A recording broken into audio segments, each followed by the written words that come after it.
All right, episode 3.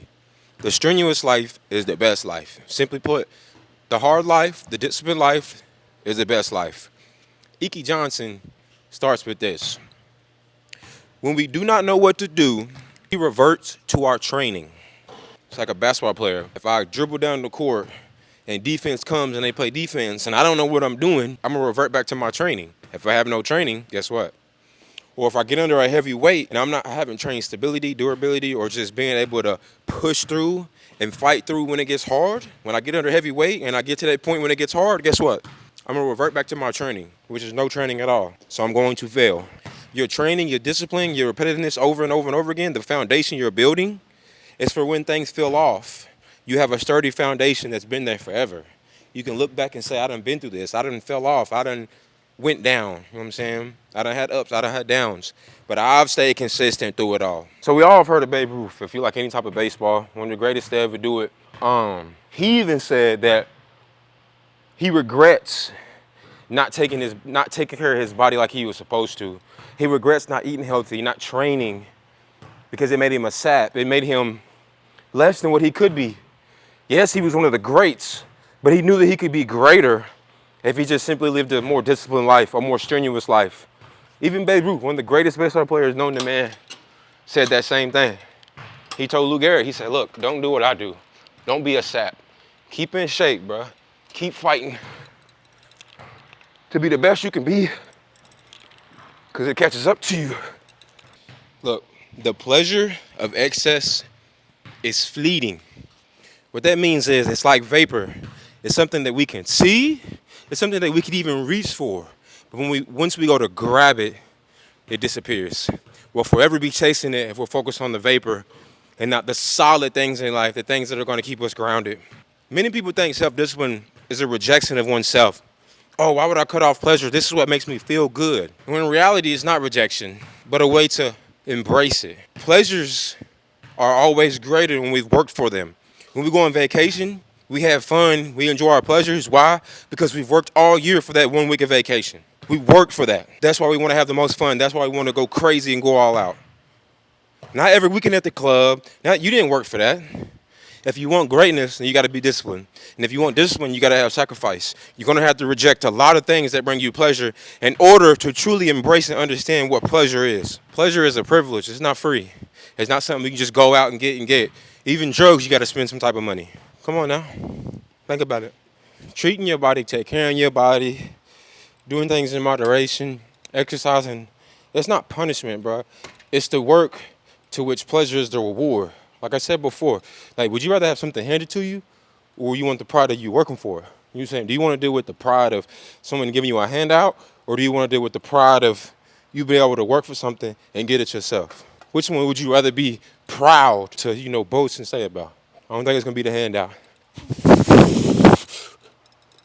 And these days, people are giving out fake handouts, selling you a course, giving you a course for free, but then telling you got to spend $1,000 for it to work. Because without their help, it's useless. When you working up, bro, beautiful thing is gaining muscle. Because you can see when it's actually working.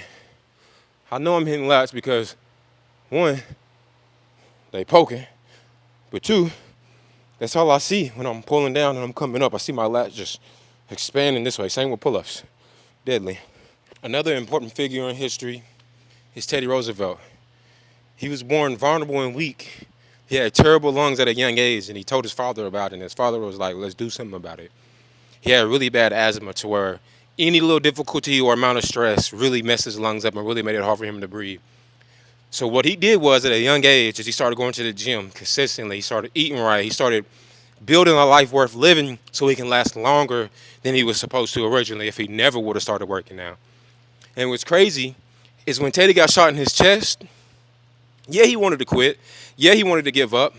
But he would never be able to accept himself if he did. What I say when I first started this, you revert back to your training when you don't know what to do. He was shot in his chest. At first, he didn't know what to do, but he reverted back to his training. He prepared for that moment. He prepared for the hard moments. Yes, he didn't prepare to get shot in the chest, but he prepared for a difficulty to come or an obstacle to get in his way and for him to get over. He prepared for that moment his entire life. That's why he was able to keep going. He even, as president, would try to get into the gym 3 to 4 hours a day if he could, as president, so he can stay healthy, so he can stay fit, so he can lead the country. In order to level up, you're going to have to write down all the things in your life that are holding you back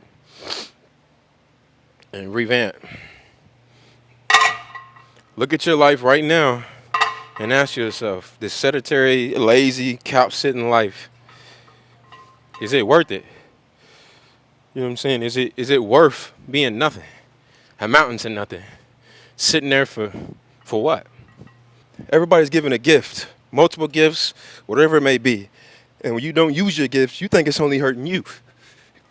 In reality, it's hurting everyone around you because there are people who need you to be their inspiration, to be something to look up to look forward to. That's why in the hood, if you're going to make it, they try to protect you, make sure you make it, so they can say that somebody that looks like them, that comes from where they come from, that do what they did, walk the same streets as them, made it. That means I can make it too, bro. I think one of the biggest things for everybody is we think we have to have it all figured out to be inspirational, to have someone look up to us, to lead someone. It's not true. There are more people just like you or trying to be like you that at least want to take the first step. If they see you take the step after you've been procrastinating, contemplating, maybe they'll take the first step. You got to look at it like that. If I make a change, maybe everyone will change around me. You have to be so focused on self-discipline, self-redirection, self-love, self-control, and all of those things because there are people around you that are dependent upon you. When you're focused on self-discipline, when you're treating your body right, when you're eating in moderation, drinking in moderation, when you're doing things that help fuel your body rather than tarnish your body, you're filling your cup. And when you're doing those things and you're focused on being driven, people are going to be inspired. You're not going to have to worry about pouring into other people's cup. They're going to bring their cup to you because they see the overflow and they'll have no choice but to grow. Or they're going to have to get away because they'll drown. When you're working on yourself, when you have self-discipline, when you treat yourself right, it changes the game, not just for you, but for everyone else around you. So let's change your life. I know that in order to be of high value, then I'm going to have to be disciplined. So it requires sacrifice. It requires me giving up the things that are hindering me from being successful or being great. For us gym rats, we have the gym, right? The gym is a place where we can go that's almost like a sanctuary. It's a place where we can lay our life down to become new. But when it comes to self-discipline, when it comes to just being firm in your identity, the gym is perfect for that, bro. I tell people all the time, I go to war to fix my broken self in here because I know how broken the world is out there. And I'm not about to let it break me again. Treat and train your body rigorously so that it never disobeys the mind. Your body is going to quit before your mind ever does. But if you build the body, if you discipline the body, it'll stay with the mind. Live the strenuous life because it reaps the most rewards. That's it. Tune in for episode 4. Let's get it.